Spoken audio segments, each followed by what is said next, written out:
So I'm here today to bust some myths.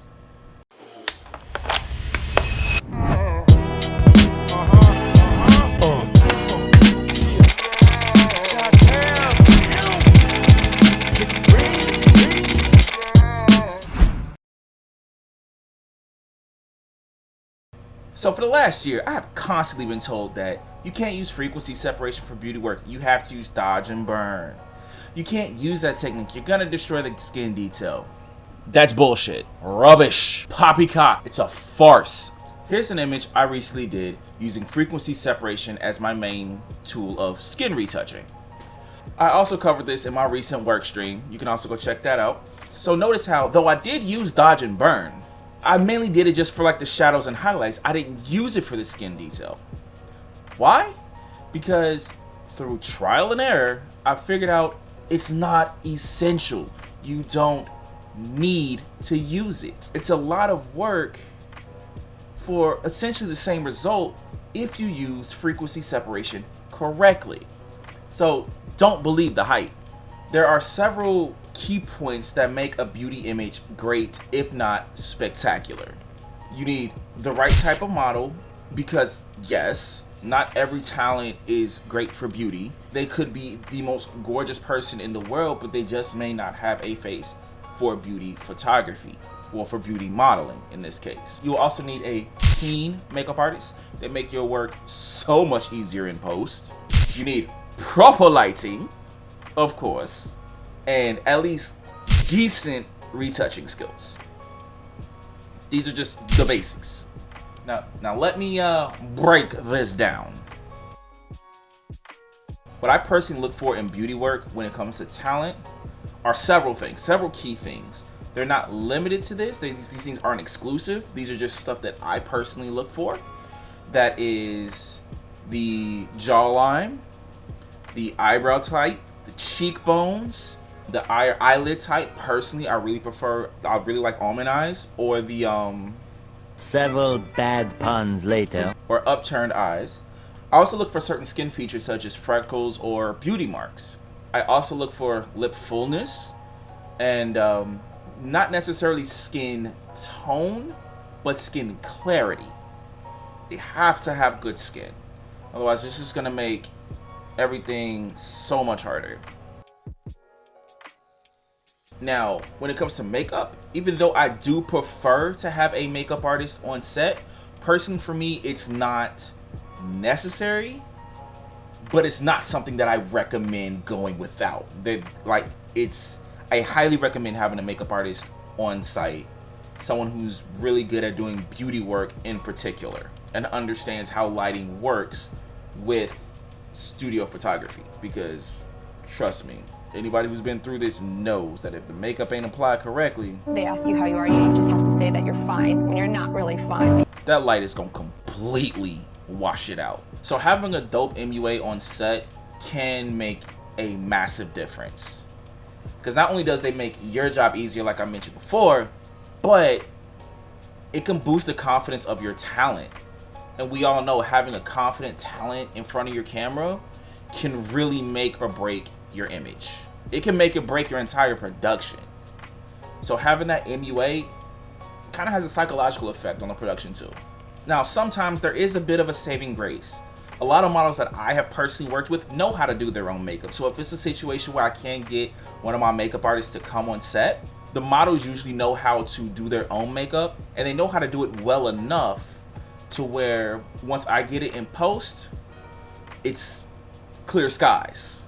Now, I must say, this is just dealing with me, but not every model who knows how to do their makeup is going to be good as an actual trained makeup artist. But at least having a model who can do it well enough is good enough. It can still make that difference, that key difference.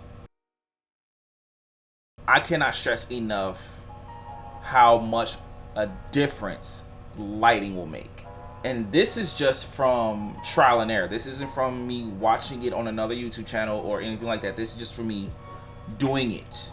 In my experience, shooting with a softbox really doesn't help with the skin detail because the light kind of just bleh, if that makes sense. So personally, I use specular or hard light.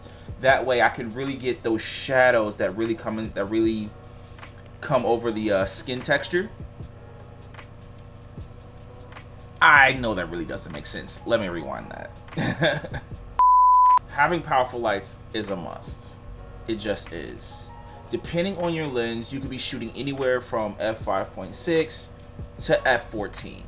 Personally, I stay between f9 and f11, but if you have the wrong kind of modifier or the wrong kind of softbox, you'll actually get rid of a lot of the shadows that create that detail in the image.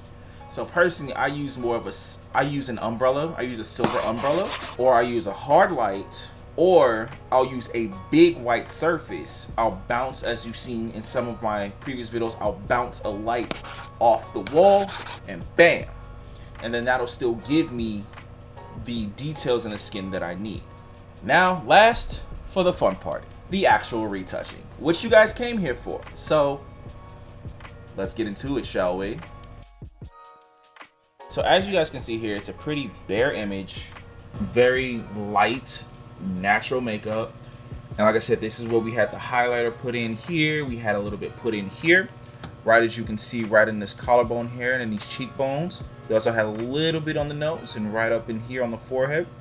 And this is just so we can get that nice specular vibe that I really like. So the first step I do to get those non-dodge and burn beauty images is I'll go in as so, and I'm going to use my patch tool to go ahead and get rid. Let's make a new layer first. Always got to make a new layer, non-destructive editing. And I'm going to use my patch tool and just get rid of anything that's kind of temporary. And I'll also use my clone stamp tool and healing brush tool. But just for the sake of speed, I'm going to just use the patch. So all these little bumps here are going to go. Just look to see if there's anything else. There's a few marks down here. Go ahead and get rid of. There we go. That seems to be about it. Now that I have that done, my next stage is I'm going to go ahead and use my Photoshop action. Leave it for 16-bit because I always edit in 16-bit. But there is an 8-bit action for those who'd rather edit in 8-bit. Hit play.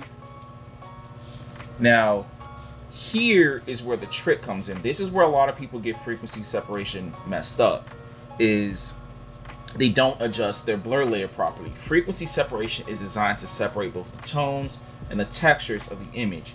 And if your tones have too much texture in it, you lose that skin detail.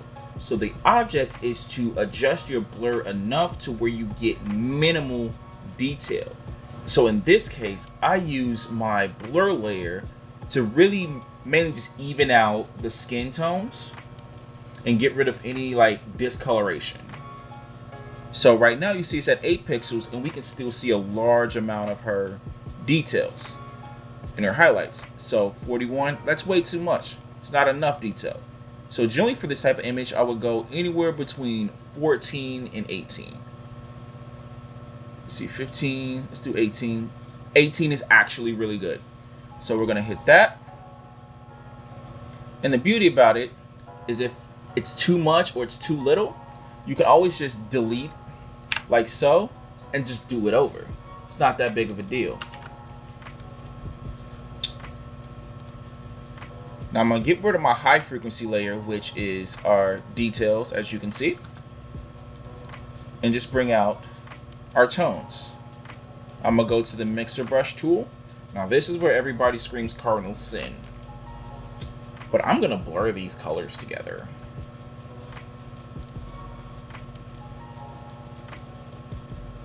I'll just do it like so. Now, and I'm not heavy-handed with this. I'm very light-handed. So remember, we still want to preserve as many details as possible. So you gotta be a little light on the trigger. If it doesn't really need to be smoothed, don't smooth it. If it doesn't need to be fixed, don't fix it. Now to save you from boredom, I'm just gonna fast forward through this part and I will see you at the end of our blurring session.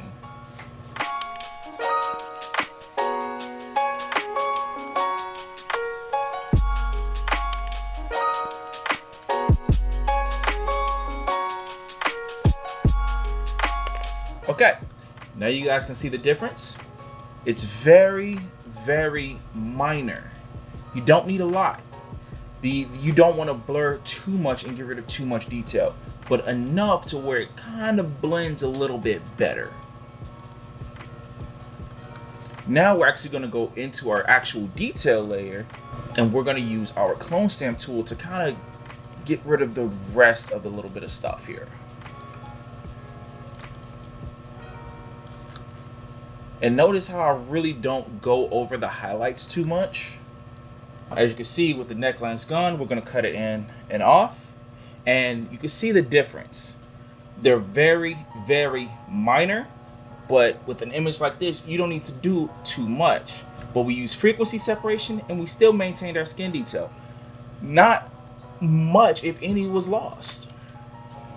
Now I'm going to apply my dodge and burn. Now, if you have one of these with a Wacom tablet, you can really get in there and do your micro detailing. But if you don't and you only have a mouse, it's not a problem at all. It's just preference. Personally, I like to use these in combination with the mouse. It's a better workflow for me. So now what I'm going to do is I'm going to get right in here in these collarbones.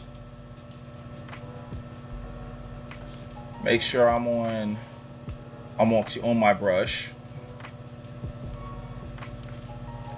Drop it down to about 10%, like so.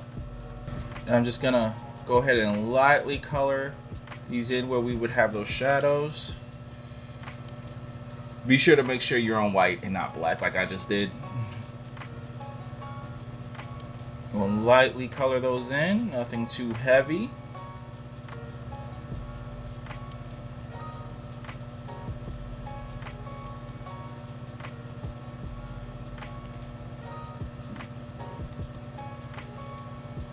Get right over here.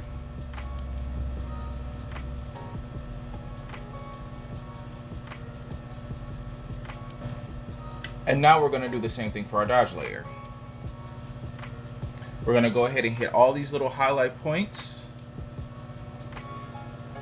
like so. And there we have it. As you can see, the dodge and burn is not necessary to really preserve skin detail. You can do it with frequency separation and it looks just as good, and it's even faster to do. Now, if you really want to go in there and just use the dodge and burn and do your micro detailing and everything like that, you can still do that on top of this method of frequency separation, and it works just as good, if not even a little bit better. But this right here will always get you a solid base. Now keep in mind, this will change from picture to picture to picture, and the way that you edit will differ depending on how the image is taken. Whether you have a makeup artist, depending on the type of light you use. With this one, Gabby did her own makeup, and I used a silver reflector to get a nice specular lighting on her face. On top of that, she's an incredible model. That's pretty clear. So if you're in a situation where you have all your things together and you got a good base image to work with, boom, you can do this. It works. If you don't, you can still do this and it still works. And I'm going to show you how you can get a little bit more detail back right now. Now, once you have your frequency separation done, you're just going to create a new layer, merge group, and it's going to be really simple. You're just going to go right here to camera raw.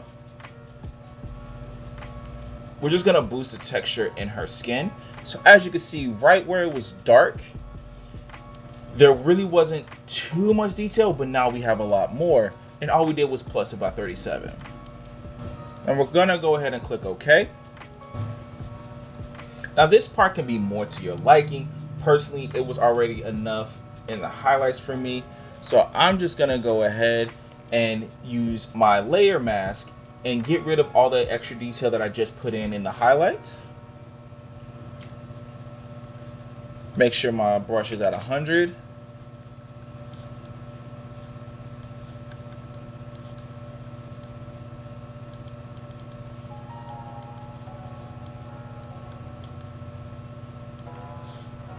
And there we have it.